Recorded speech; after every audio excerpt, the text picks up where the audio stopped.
प्रिय दर्शक बंधु आसन देखा 12 राशि शुभ अशुभ संपर्क में प्रथम तो मेष राशि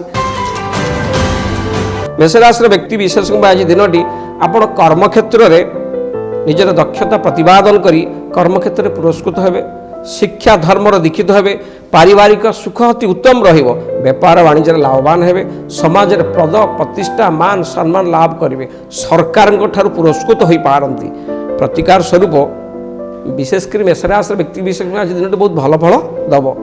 तथापि प्रतिकार स्वरूप से हनुमान को दर्शन करूँ से हनुमान पाखे गोटे राशि तेलर दीपटी लगातु प्रभु अपार करुणा आपण सब विघ्न सब अरिष्ट खंड नहीं शुभफल निश्चय पाइबे। आसन देखिए वृष राशि व्यक्ति मान आज दिन धर्म रास्ता आरूढ़ हो जीवन को यज्ञमय करेंगे महनीयता कर्म एवं निजर उच्च आशा प्रतिपादन करी समाज श्रेष्ठ आसन पाइबे एकांतर परम पुरुष को ध्यान करी दिव्य ज्ञान द्वारस्थ हो पारती मन आज आनंदित रहिबो प्राय शरीर निरोग रहिबो धनर अभाव रहिबो नहीं परिवार शुभ कार्य हेबो आपण आज भगवत प्रेम रे निमग्न रही पारती प्रतिकार स्वरूप गोमातार सेवा करंतु गोमातार सेवा करिया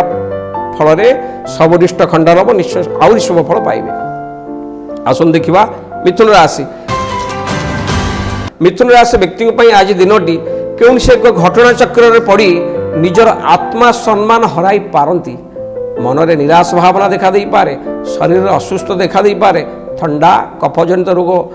सामयिक देखा दे पारे आज आप अजथा कथार मुंड पुरांतु नहीं जानवाहन चलाइला बेले सतर्कता एवं एकाग्रता रखा निहाती जरूरी अन्य मनस्क हो गाड़ी चलांतु नहीं प्रतिकार स्वरूप आज आप भगवान देवादेव शंकर भगवान को दर्शन करूँ प्रभु शिव ठाकुर कृपारू जहाँ भी रिष्ट अच्छे सब खंडन सुफल निश्चय पाइबे। आसन देखा